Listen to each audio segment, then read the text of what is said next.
Good afternoon and welcome to this week's edition of Entrepreneurship Matters. My name is Alicia Wilson, Vice President for Economic Development and Community Partnerships with Johns Hopkins University and Johns Hopkins Health System. And I am so pleased to introduce you to two women who are the biggest, maybe the baddest in the event planning and event production business, as well as interior design. So you are in for a real treat. We know successful entrepreneurs, successful businesses are not built in a day. It takes a long-term commitment, a lot of grit, sometimes multiple failures to make it happen. And these two women who I'm going to introduce you to are no different. I'm going to invite Cole Rollins and Tammy Taylor onto the screen, and I'm going to give you their bios, and then we're going to launch right into a discussion with them on their entrepreneurship journey. So first, I'd like to introduce you to Cole Rollins. She is the founder and owner of Project Decor. She calls herself the stylish event stylist. She started her business in 2020, but after 11 years in the field, she's a native of Baltimorean, a graduate of Northwestern High School.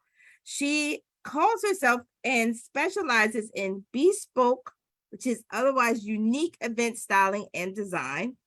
She has had clients that can't tell you some of their names, but some of the biggest and baddest in the hip hop world, as well as fashion designers and the like. So welcome, Cole, to Entrepreneurship Matters. So glad to have you on today. Thank you. You're welcome. And next, I'd like to present Tammy Taylor of Tailor Made Event Planning.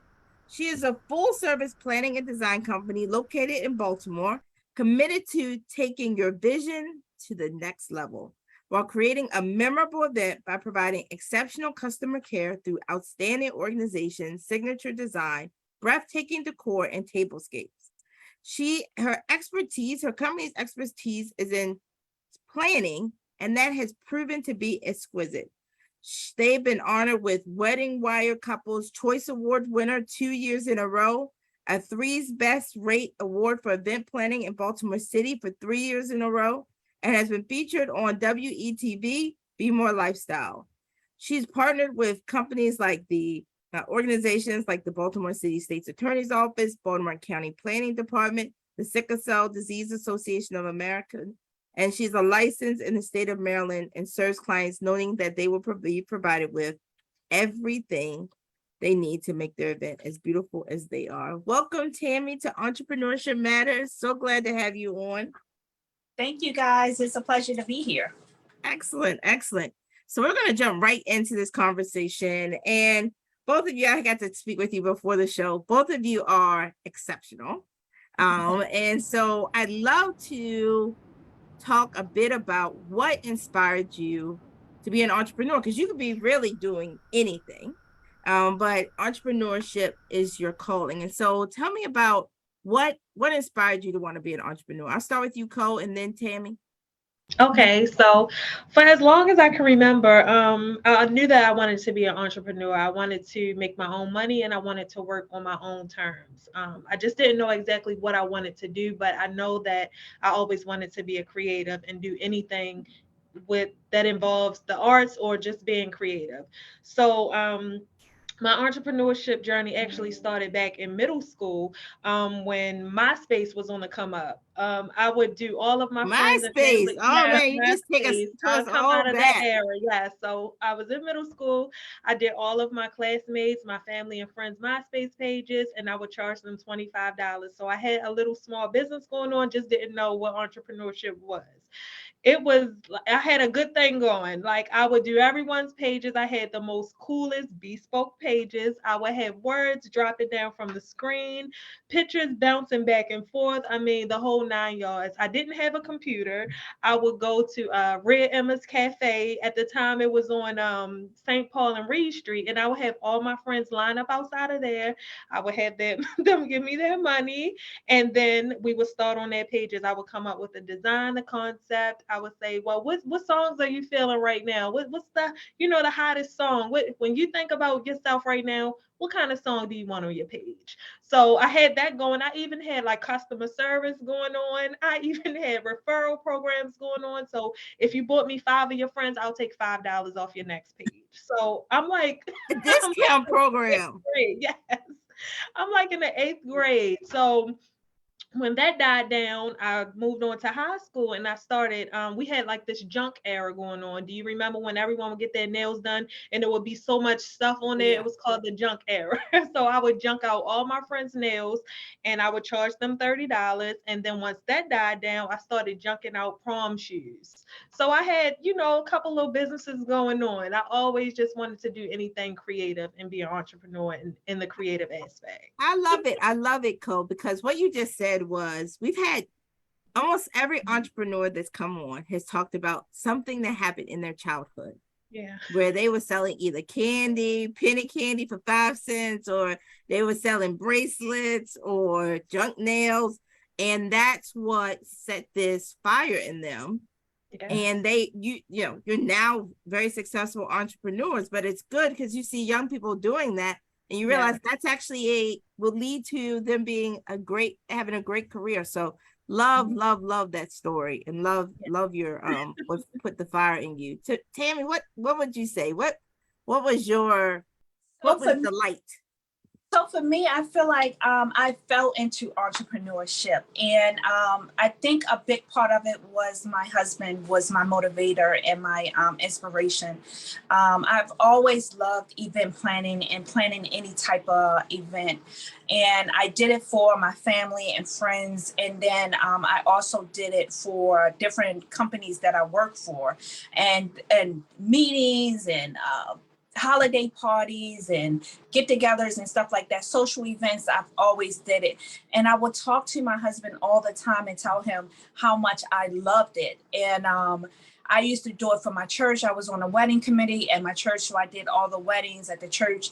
And he was like, if this is what you want to do, I say you do it full time, go out and do it. And so he was my motivator and my pusher to jump into field. And I think without having that support system, I probably would not have moved in that avenue, but it was the best decision that I made. And so I always give him praise for that because he kind of put that light bulb in my head to do it. I love it. I love it. And what you just said is sometimes you could be like your husband. You could see a gift in someone. You could see them doing something that they are passionate about. You should say, like, you should start your business. You should do this for pay. And so you don't have to be the entrepreneur. I'm not an entrepreneur, but I love to encourage people in their passion to be to pursue their business and serve. So I love both of you. All right, you have an idea. Both of you are creatives, clearly, but that doesn't mean you're going to have a business, right? And so take us through the steps you went through, and I'll start with you, Tammy, and then go to Cole. How did you go from idea, work that you were doing? And the other thing is, both of you probably love what you do, so you do it for free. But how did you go from that to a business? Take us through the steps you went through. So for me, I'm like a dog with a bone, right? So once the idea is there, and I guess that's why I love planning, because once you give me an idea, I'm just going to go full for it, right? So once it was planted in my head, I did all of my research on becoming a full service event planner, becoming an entrepreneur. The first thing that I did was surround myself with like-minded people in my industry. So I was able to meet 2 special ladies in my life who kind of mentored me in the beginning and helped me out along the process so I can learn the back end. Because a lot of people see entrepreneurship, or they see the big picture, but they don't understand that the back end, the paperwork, the business side of running a company is very tedious, right? So first I got mentors first to kind of teach me the business of owning a business and owning a business in the field that I wanted. And that was very helpful for me. And then just surrounding myself with like-minded business people outside of event planning, because again, event planning, you see the sparkles, you see the end, but you have to be focused. You have to be organized. Organization is like one of the biggest keys, right?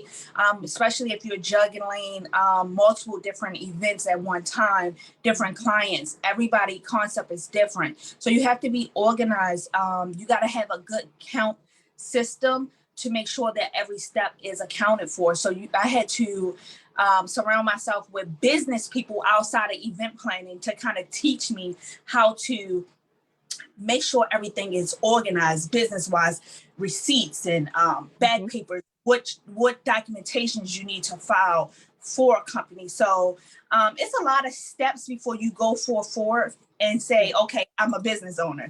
The back a lot. And I feel like if you get the right people in your corner to help you navigate that avenue, it'll help you out. But you definitely have to have I always say you have to have a village, right? Even though you may be a sole business owner, you still have to have a village to help you do it, because no company, even Fortune 500s, they're not doing it on their own, right? They always have people in place. So that was a key for me, to get those people to help me navigate the paperwork, knowing how to run a business as well as do the creative part that I love. I love what you just said. I took down 6 steps you told us that you went through, which I think were just gems for anybody listening. If you're taking notes, watching. First, you talked about researching entrepreneurship, which was I think, so key, like to pause and give yourself time to research. Second, I love how you said this. Surround yourself with like-minded individuals. Absolutely. To be mentored.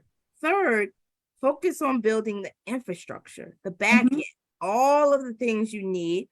4, I love this, organization, understanding how to get yourself in a position where you can execute and be the creatives. And sometimes creatives aren't organized, because that's what, they just creative. They just, I've seen y'all houses. I've seen y'all cars. I know what y'all do. I know how your minds work. I'm a creative as well. 5th, really making sure you have the documentation, all of those things. And then 6, the legal aspects, making sure that you are protecting yourself as you go forth. Beautiful gems you just said. Cole, how about you? What did you do? You have this idea. You've had many businesses, your junk nail business. You had 5 businesses. How did you set up yourself into a business?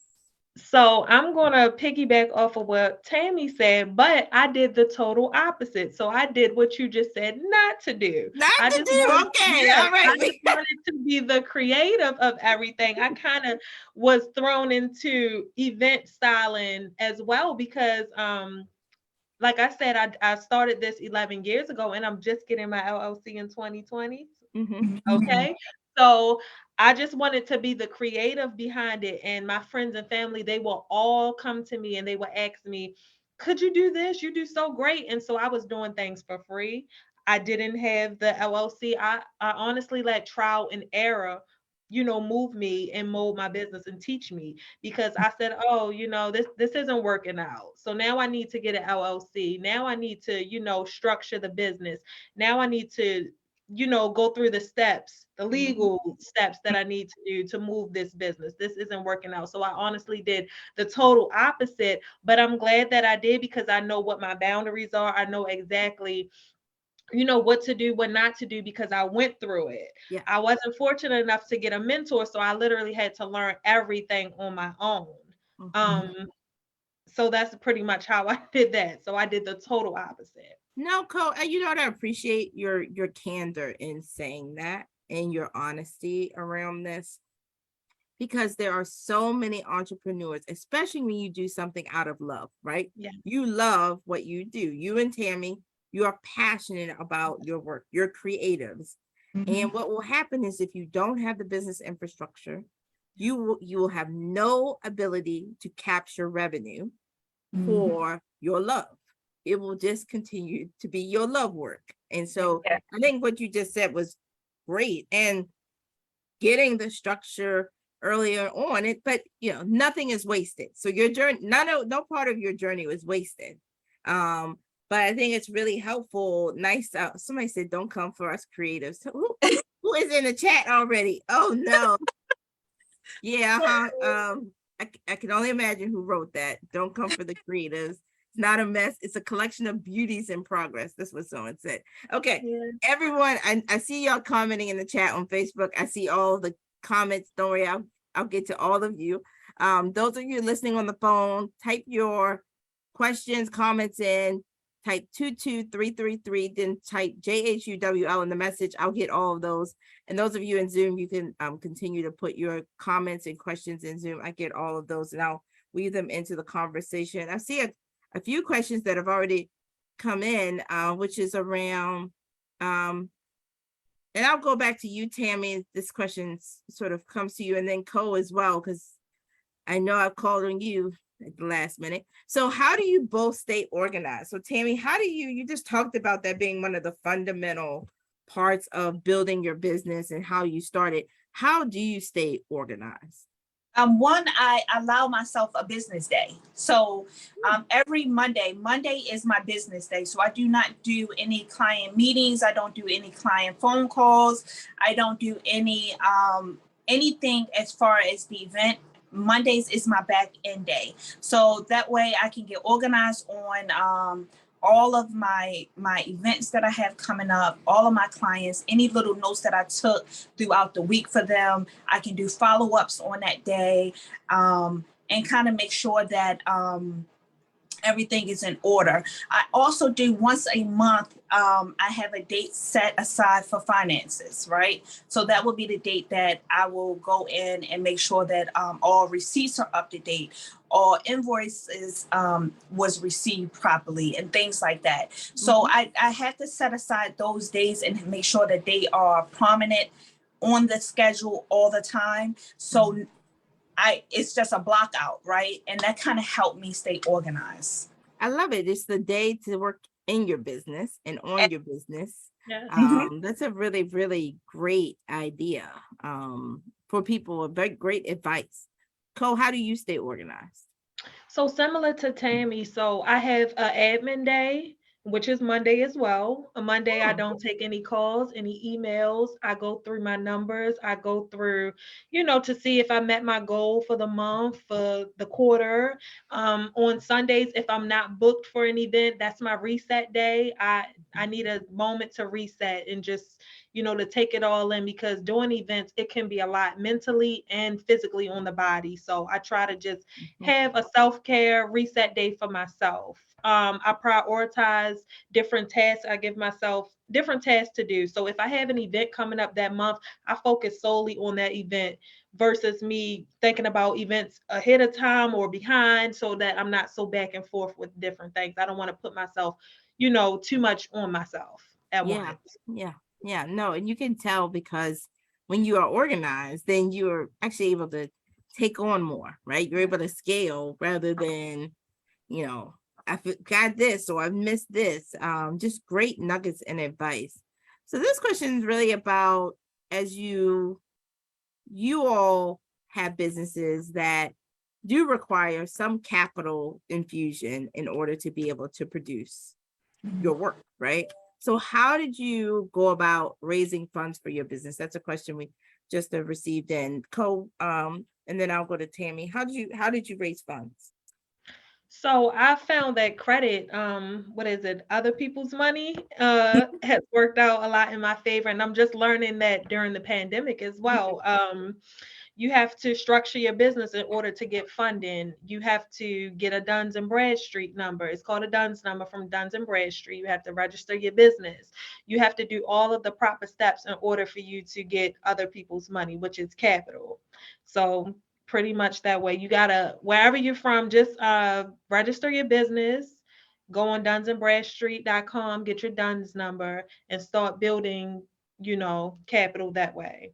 You just dropped a real gem. Most people don't know to go get their Duns and Bradstreet number, because there are companies such as ours that can't work with you until you have that number.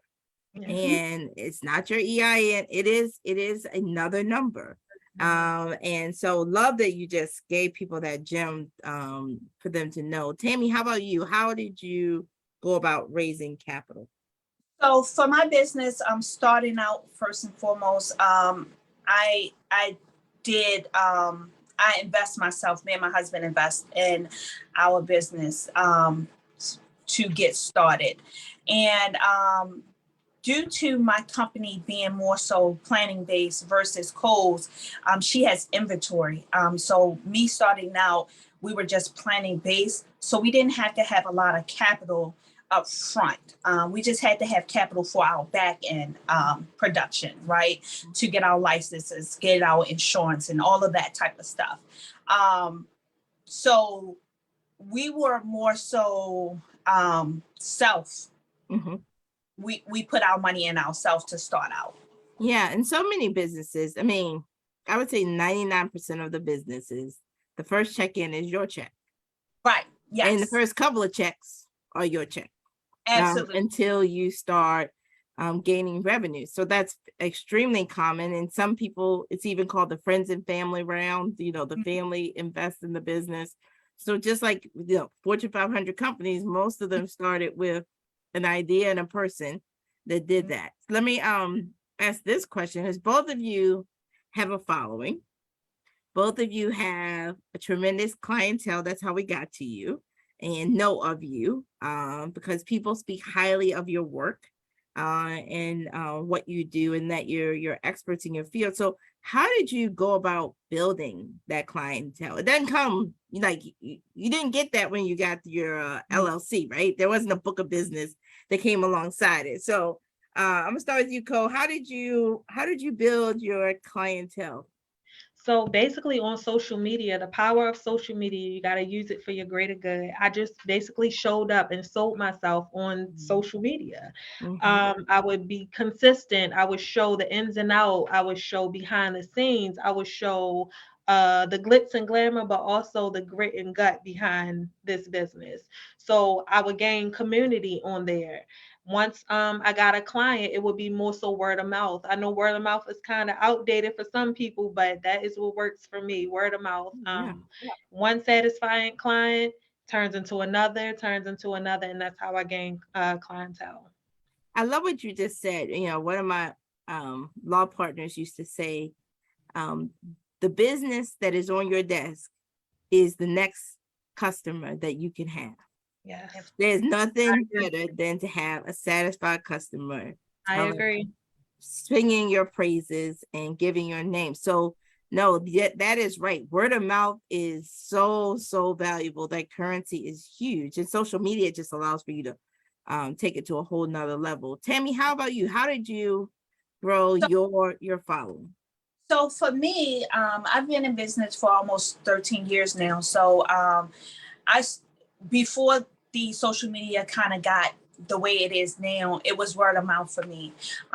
One thing that I can say is my business has shifted its vision within the past 4 to 5 years now.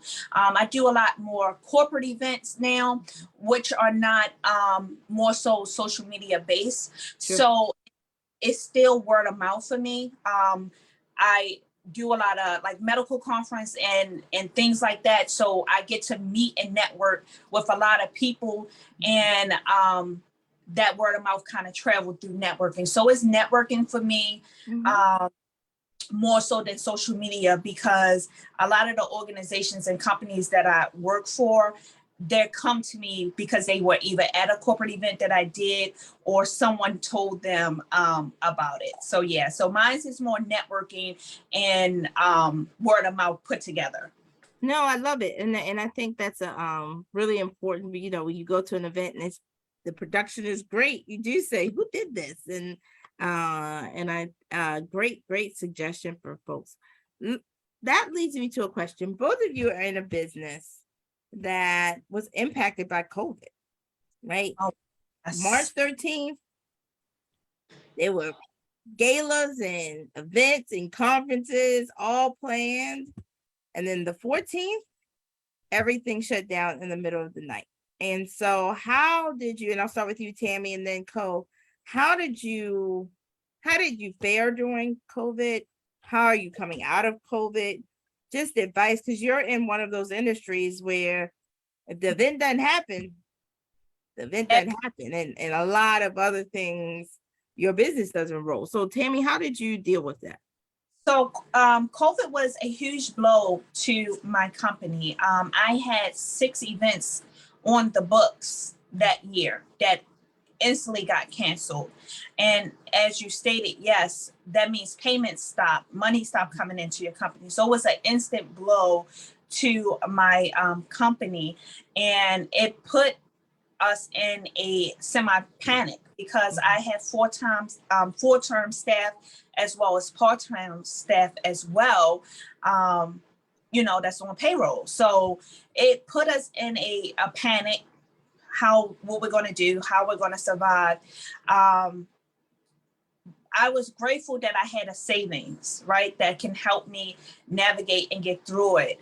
But it also helped with the shift in my company because when we did come back, even during the pandemic, I started doing a lot of hybrid events and started doing a lot of virtual events.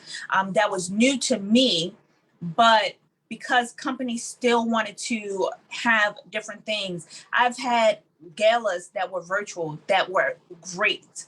And that was my first time doing a party virtually, right? I've done virtual conferences and stuff like that. So we had to shift our vision and shift how we planned and did events. But in the beginning of the pandemic, it was such a travesty because we literally had to shut down a lot of work and production that was going on. Yeah, no, absolutely. I feel like everybody who paused their gala now is having a gala at the same time and events. So, but the cash flow, the valleys and the peaks are really helpful for people to understand that there's certain industries that really were impacted. Cole, how about you? How did COVID impact you? Oh, you look like you took a deep breath. You exhaled and you inhaled just now. So tell us. Yes, I really had to tap into my creative bag during COVID. Oh my God. I had to pivot. Like I didn't know how to pivot before. And I heard that word so much that I don't even want that in my vocabulary anymore. That when I tell you, but it also humbled me so much because it took me back to my why and how I got started in the event planning and decor industry because I'm a mom. At the time, I was a teen mom when I first started. So this is how I started decorating. I did my daughter's first birthday party and I did everything DIY. So during the pandemic, I did so many tutorials and DIYs and my audience started to shift. I would be online and I would charge, $100 for a balloon course via Zoom or online Instagram Live. And I just had, I had to find a way where I can connect with my audience because we were all stuck in the house, but I also needed to survive. I had children that I had to feed. So I had to get creative with doing what I love, staying within my industry, but still surviving at the same time. So I would do tutorials. I would do balloons in a bag. I would do, I would set up my table. I would do like mock-up parties on live, setting up a table for a birthday. If your child has a birthday during this pandemic, what can you do? What stores can you shop at? I just did anything and everything that I could. So I gained a following from that. I gained a community and I also gained clients that came back to me once the dust settled. And they were like, I follow you from this, but now I'm ready to book you like for a real party. So it worked. It all worked out. I just had to get really, really creative and pivot. I love how you didn't like you just said, I'm going to be creative. I'm going to continue my business. And you're right.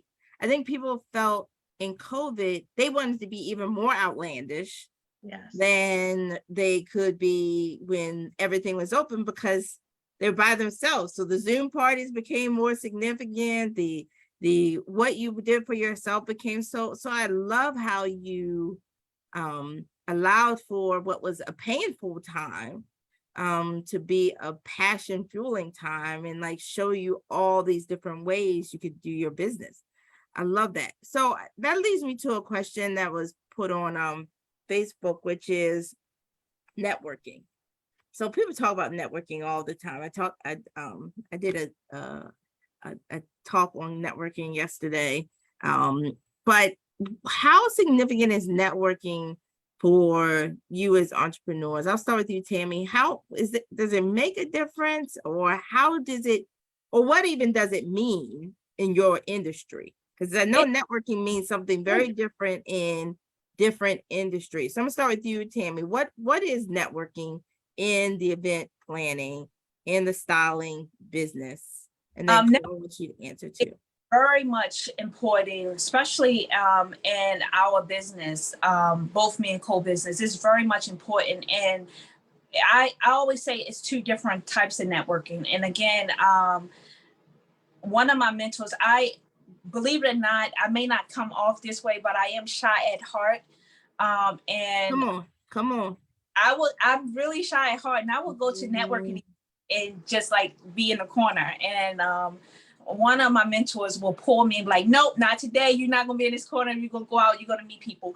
But networking is important. And I do network in two different ways. I do industry networking, where it's just like people in the industry, but in different fields, and you make connections and build vendors and networking that way, just so people can know what you do and you know what they do, and you guys can link up and maybe partner on an event.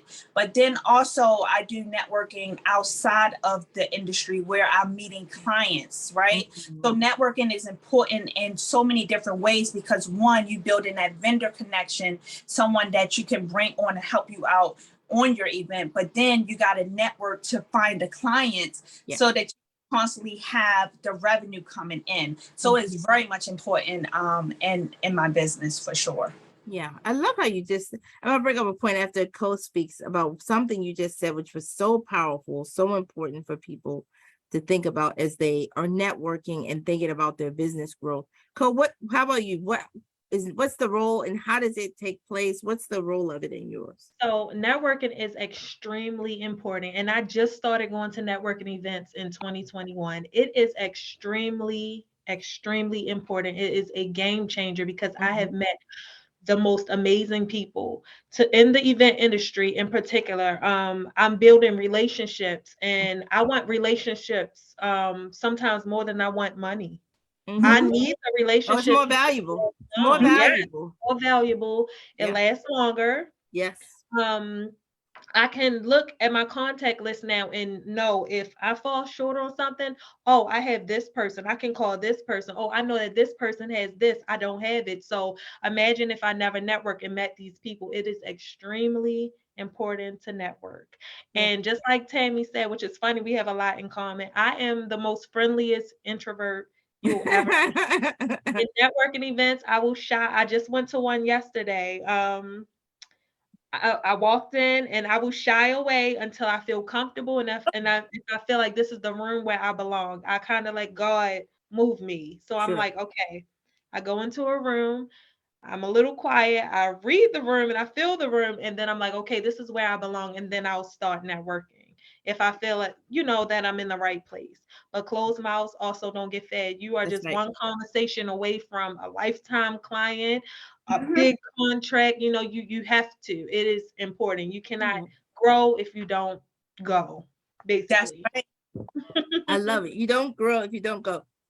Both of you said something really important, and I'm always looking for this when I work with event planners. I love to see the teaming to accomplish the task. Like, no one of us who have been a part of event production think that, Tammy, you're going to do it all by yourself, or Cole, you're going to do it all by yourself.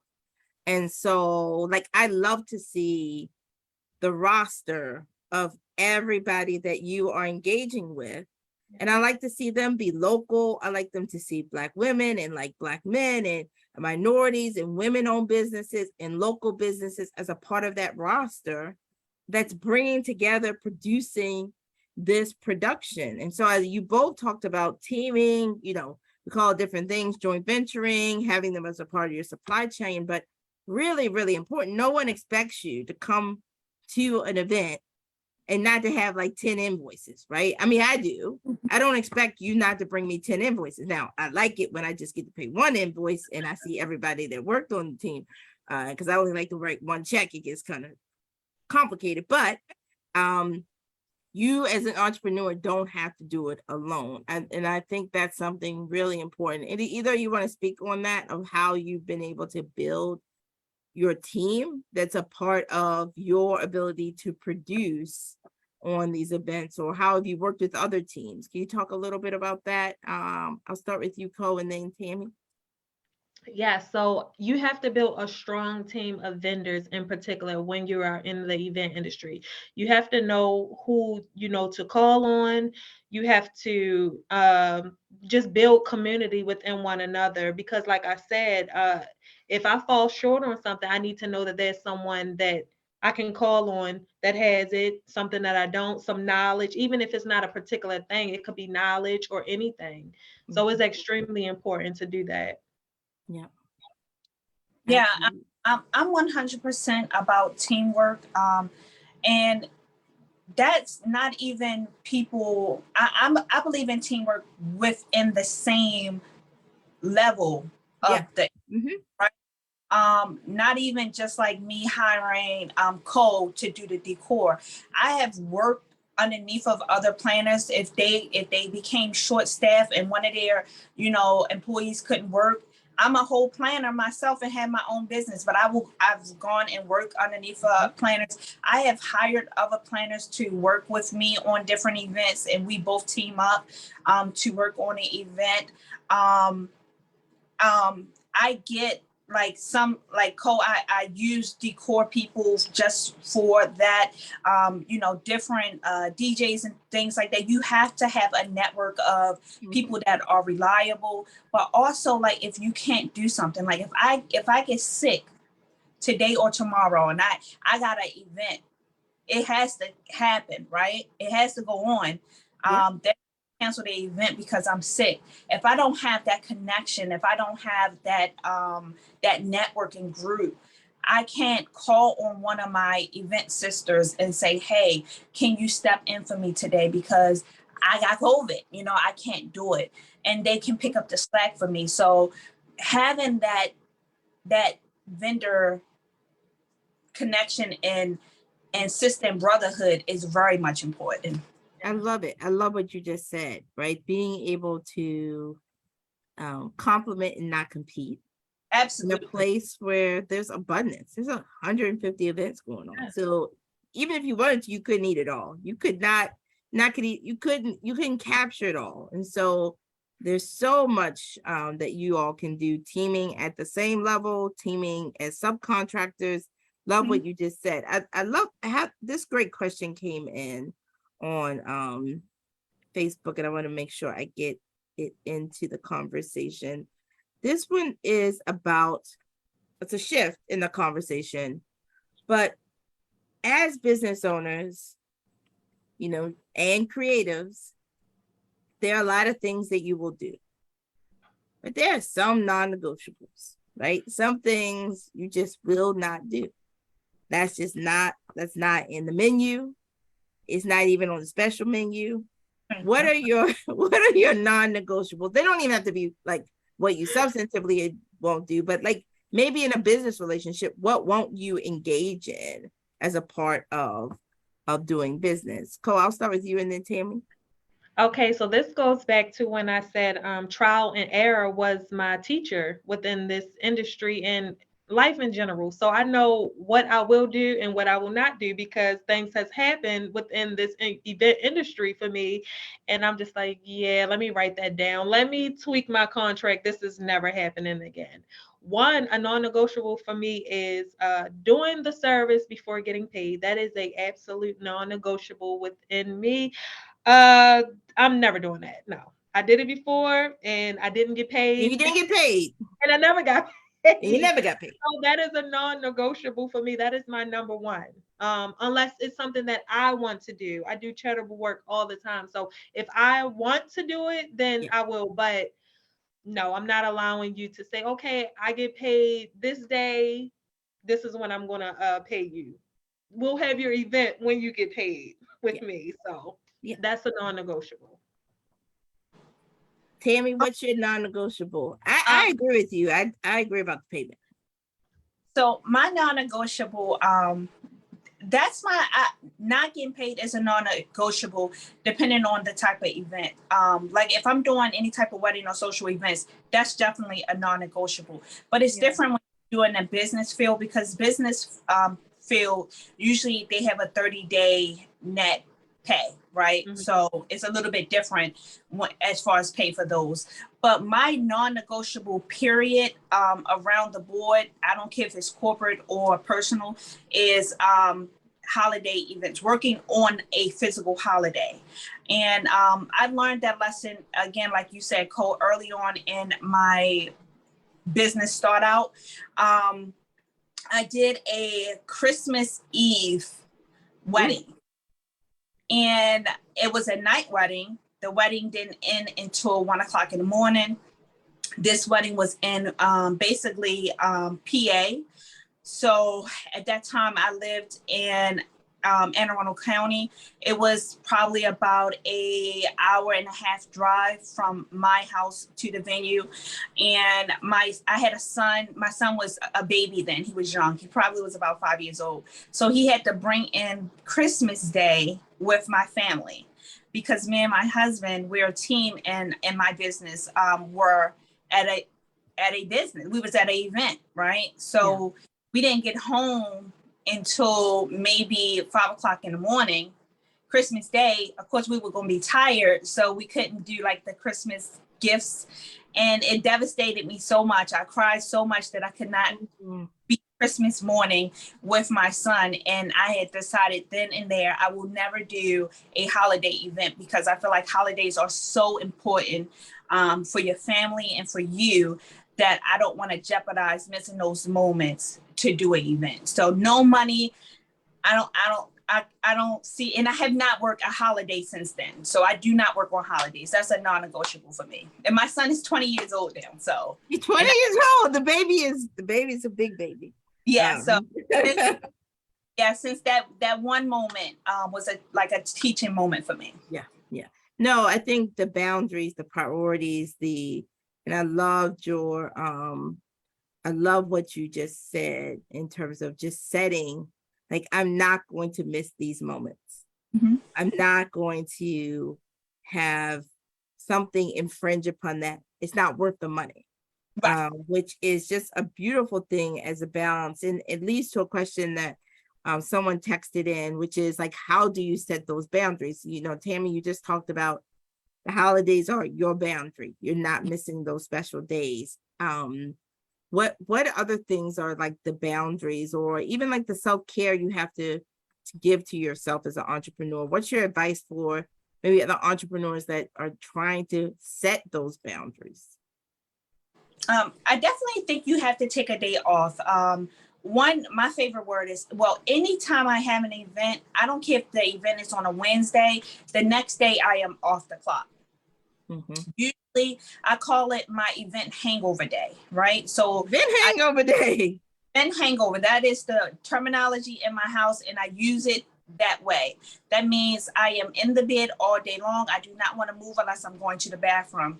Please bring me food. I just need to just decompress. I need to rest and get in a better mindset, because events are very tedious. There's so many different parts that go to it, and depending on what type of event it is, it takes a lot out of you.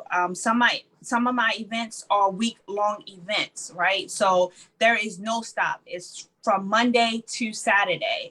And so Sunday, I am in the bed all day. Don't call me. Don't say anything to me. So I always try to have that self-care day after each event is over with. Also, I have a boundary where, and this is just overall, and I do no communication after 9:00 with the outside world. So everyone knows it. All of my family, all of my friends. Of course, my business hours are way before that, but everybody knows at the 9 o'clock, that's just like me time, family time, me and my husband time. So don't call, don't text. You're not going to get a response from me. So I just try to make those boundaries for myself. Yes, they know if they hear from you at 9 o'clock, it's an emergency. Funny because sometimes if I do call someone, they do say that. They be like, oh my goodness, what's going on? Because they so used to me, radio silence. No, it's good because many entrepreneurs are like, people will take from you. Mm-hmm. Yeah. And it's not even malicious. No, right. It is, right? And so I love how you said, now I'm a night owl and I like talking at night, so I couldn't do your 9 o'clock thing. I start talking at night, and I have friends on the West Coast. They know they get the midnight call a night out. So that's not even gonna work. But I love your boundary for yourself. Cole, how about you? Are you stopping at 9 o'clock too? So I'd stop business at 6, honestly. Yeah. Of course, business. Okay, I got it. Business at 6. Yeah. But for anybody that's listening, set those boundaries. Or if you're an up and coming entrepreneur, boundaries are extremely important. Mm-hmm. You have to have that layer of thick skin, or like Alicia said, people will walk all over you unintentionally. They know that you are the go-to person to call, and that's fine. However, you are going to get burnt out if you do not have boundaries. No is the answer. Absolutely. No is the sentence. No is just no with a period behind it. That is the sentence. No. Yeah. You have to have that thick layer of skin. You have to know what you will tolerate and what you won't, because givers will keep giving and takers, they will keep taking. So you just have to have boundaries and just know when to say no. Absolutely. Love you both just said that. Tammy, you want to say something? You have to take care of yourself too, because if you're not taking care of yourself, self-love, then you're going to burn out and you're not going to be able to give your clients the attention and the 100% that they need. So self-care is very much important when you're an entrepreneur, because a lot of people don't realize that entrepreneurship, it really do not stop, right? Mm-hmm. It's a constant thing. So if you don't have that balance, like that, I stop my business stop at 6 o'clock too. So I don't do any work on business at the 6 o'clock. But then for my personal life at the 9 o'clock, there's nothing, radio silence. Because if you don't set that boundary, when you are entrepreneurship, it's you and your company. And you can go and nonstop and you will burn out. So you got to have self-care and set those boundaries up front, or you will make yourself sick. Yeah, no, absolutely. Love what you just said. Boundaries being so important, and figuring out setting them early, right? Mm-hmm. Because the expectation is fine. As long as people know the expectations. When, you're inconsistent, then people are like, she answers you after 9, but she won't answer my call after 9. Or she says she ends at 6, but if you called her on, she answers your phone at 6. So the consistency is also extremely helpful when you do business, right? I know if I go to a store at 6:30 on Sunday, I'm not getting in. I don't care. And it's not personal, it's the business, right? And you can't go to Chick-fil-A on Sunday. Chick-fil-A say we're not open on Sunday. I still don't understand. I understand it. You're not getting a chicken sandwich on Sunday. That's the main issue. Small business owners, like Cole said, you have to just say no, because I feel like a lot of small business, that's how entrepreneurs kind of get wrapped up in it, because they have to view themselves as a corporation on those type of levels, right? Mm-hmm. It's okay to say no. It's okay to have business hours and stick to it, because when you don't, like you stated, people will run over top of you. You can't go to the convenience store if their hours is from 8 to 6 in the evening. They're closed. That's what it is. So you're absolutely right. You have to set it and be firm and not go back and forth with it. Absolutely. Okay, so we have confirmed that Oprah is watching. Miss Winfrey is watching. So I have this question. Well, Ms. Winfrey and other investors and other consumers and potential customers are watching. And so we want to all know, what should we be doing to ensure that businesses like yours exist, that they survive, that they thrive and multiply in our community? So what's the advice you give to, sort of all of us? I know that's a big range from Ms. Winfrey to the rest of us, but give us some advice on how we can be supportive of you. I'll start with you, Co, and then Tammy. Just show up. Like I'm showing up. Just give me that support there. Show up. Oprah, I just want to say thank you to you because you are a big inspiration to many of us all, especially us in particular that are Black and brown and women. Because of you, I know that success is obtainable, it's out there, and it can be done. So thank you. Also, I would have like a weird question. I would want to ask Oprah, what books would she read? Like what's an average day for Oprah so that I could, kind of get on track with that as well. That's something that I would want to know. Okay, I don't know if we can get Oprah to answer that question. Okay. But if we can, Jackie B can do it. So if anybody, make sure Jackie B follows up. I think she have a book club that she do list her books, but nice. She does. Yes. Nice. So for me, I would say think about the small business first. I'm always of the belief that especially when you get to a certain caliber, sometimes, again, this goes into network, and I'm not saying it as a default that they do it purposely. Again, that's who they network with, so that's who they use. Celebrities use other celebrity planners and stuff like that because that's their network.